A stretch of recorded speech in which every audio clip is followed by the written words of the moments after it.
In the name of Allah, the most compassionate, the most merciful, we will go back to reading some verses from chapter 2 of the Quran and their explanation. We had completed actually verse number 59 in chapter 2, Surah Al-Baqarah, the chapter of the cow. The next verse reads as follows in Arabic. أعوذ بالله من الشيطان الرجيم وإذ استسقى موسى لقومه فقلنا اضرب بعصاك الحجر فانفجرت منه 12 عينا قد علم كل أناس مشربهم كلوا واشربوا من رزق الله ولا تعثوا في الأرض مفسدين. Translation, verse number 60. And remember when Moses prayed for water for his people, we said, strike the rock with your staff. Then 12 springs gushed out, and each tribe knew its drinking place. We then said, eat and drink of God's provision, and do not go about spreading corruption in the land. These verses are still reminding the Israelites. This is in a sequence of the reminders for the Israelites about the blessings that Allah bestowed upon them. And it keeps on saying, وَإِذْ, and remember, reminding them of the blessings Allah has given them. And this is a reminder for them to bring them closer to Allah's message. Because a human being, whenever he remembers Allah's blessing on him, that motivates that human being to want to, number one, it instills the love of Allah in the heart of the human being and makes him want to show gratitude and see in whatever way he can please the one who has done all these good things for them. And it's also a reminder for Muslims as well that we are also blessed in many ways, and if we behave in the same way other nations behaved, disobeyed Allah and neglected showing gratitude and so on, then same punishments that apply to them will apply to us as well. Of course, this verse talks about when they when they were lost in the desert after they had refused to enter the town which Allah had basically told them that He has assigned this town for them. They just had to make an effort and enter the town, which was occupied by pagans and idol worshippers, and it was a blessed land, Jerusalem. It's a blessed land that Allah always wants the people who are the pure monotheists to be in control of, because this is Allah has certain places on earth, the Masjid al-Haram, Masjid al-Aqsa, Masjid al-Medina, those places of worship, the place of Medina, in Mecca, in Jerusalem, all these places are the most important holy places on earth, which Allah loves to be served, these places to be served and under the control of people who worship Him in the right way. And that was it was the Israelites at the time who represented the holders of the message of Allah. They represented the message of Allah at the time. So they were more entitled to that land which Allah has chosen for worship. But they refused, so Allah punished them by making them wander astray in the desert for 40 years. And despite the fact that this was a punishment from Allah, even Allah, when He punishes somebody who is still a believer, Allah still gives him looks after him even during these hard times. So remember the verses prior to that, وَنَزَّلْنَا عَلَيْكُمُ الْمَنَّ وَأَنزَلْنَا عَلَيْكُمُ الْمَنَّ وَالسَّلْوَى. Food, because you're wandering in the desert, there's no food, there's no water. So Allah gave them the food, the man and salwa. We talked about those before. Some kind of sweet that grows on certain trees. And also salwa is some form of a bird. it's called the simman in Arabic. I'm not sure what the name of this bird in English is. So Allah provided them with the food that they needed. And also when they got thirsty in the desert, Allah blessed them with miraculously causing springs to gush out with the staff of Moses. When he hit the rock, all these springs gushed out, and he made the water so plenty that 12 springs came out in the number of the tribes of the Israelites. At the time, they had 12 tribes, so they don't have to compete on this water. It wasn't scarce. They can actually, each tribe can have its own spring. So that's a reminder of that blessing.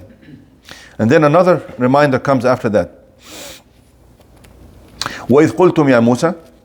Here, so he says, Allah, this is a punishment, and despite this being a punishment, Allah is providing you food and drink without an effort. This man, and the food that came to them effortlessly. And the water also came to them without an effort. And still, they were not content with Allah's choice for them and the provisions that Allah has given them. So this is what the next verse says, number 61. And remember, وَإِذْ قُلْتُمْ يَا مُوسَى لَن نَصْبِرَ عَلَى طَعَامٍ وَاحِدٍ. And remember when you said, "O Moses, we cannot endure the same meal every day." Although this meal, man, this is like eating like chicken. Somebody eating chicken every day, or some kind of meat. It's something that's very tasty and nutritious at the same time. So the protein they have, the salwa has the carbohydrates and everything. It's sweet. They said, "No, we can't eat this every day." We cannot. You're supposed to be punished, You're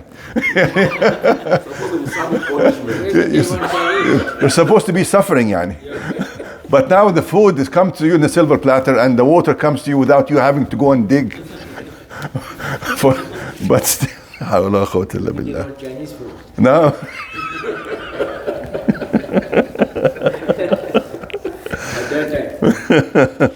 And remember when you said, "Oh Moses, we cannot endure the same meal every day.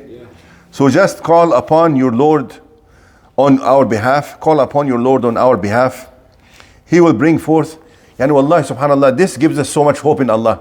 Allah is so tolerant. If somebody did this with me or you, so call upon your Lord for us on our behalf. He will bring forth for us some of what the earth produces of herbs, cucumbers, garlic, lentils, and onions. These are good foods, but still they're of a lesser quality and nutritious value than what they were getting. And also they will have to farm these things. These require some kind of effort as well. So they wanted these kind of foods. فَفَدْعُ لَنَا رَبَّكَ يُخْرِجَ لَنَا مِمَّا تُنْبِتُ الْأَرْضُ مِنْ بَقَلِهَا. Baql is any kind of plant that doesn't have a trunk. These are, he says, lentil. He called it herbs here. So or herbs. Even lettuce would be considered cilantro. All these things that don't have a tree trunk, these are called baql. من بقلها وقثائها. قثاء is the cucumbers. وفومها. Fum in Arabic is called fum or thum. وفومها garlic. وعدسها lentils. وبصلها and onions. Moses scolded them and said, "Do you exchange what is better for you with what is worse? You can go down any village and you will find what you have asked for." اهبطوا مصرا فإن لكم ما سألتم.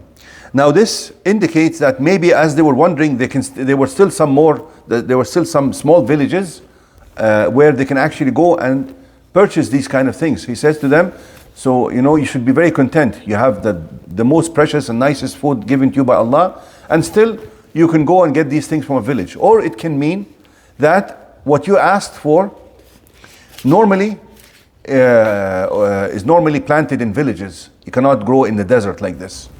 But you refused to enter the village or the town that Allah had given you.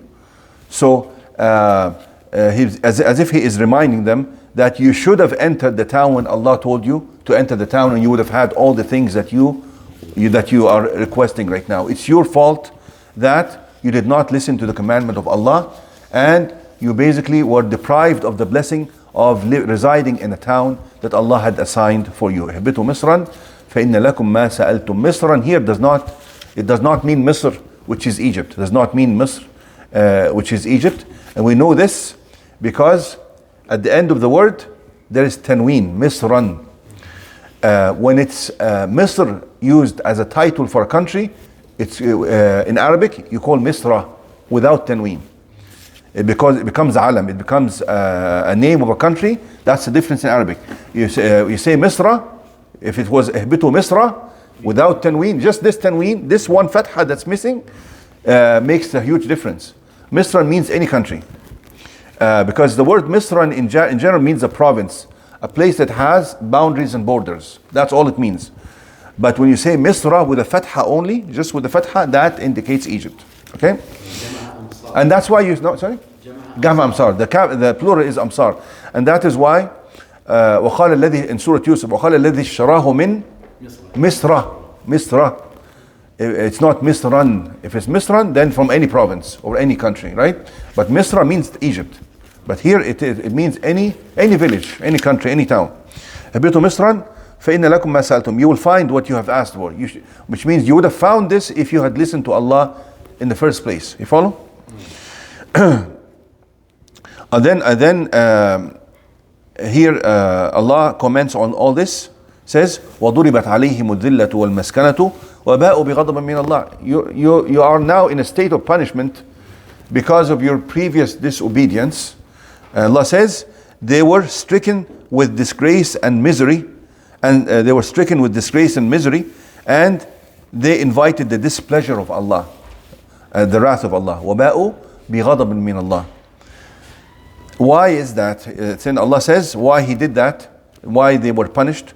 He says ذَلِكَ بِأَنَّهُمْ كَانُوا يَكْفُرُونَ بِآيَاتِ اللَّهِ وَيَقْتُلُونَ النَّبِيِّينَ بِغَيْرِ الْحَقِّ ذَلِكَ بِمَا عَصَوْا وَكَانُوا يَعْتَدُونَ. So Allah says,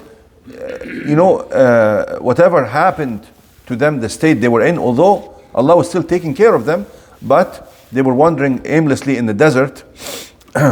And of course they were at the time and after that as well, because of repeated disobedience, they were humiliated by other nations, and other nations attacked them and took them, the people, they took them to Babylon, and they committed the nations around them, the Assyrians and other nations around them. They invaded they invaded them in Palestine, and they actually took them as hostages to Babylon, and they remained there. They took them all, and they enslaved them and so on, just like they were enslaved before that by the Egyptians in Egypt as well. So Allah says all these punishments that have occurred to them, not only being lost astray in the desert, but other nations inflicting all this pain on them, that is because they were stricken with disgrace and misery, and they invited the displeasure and the wrath of Allah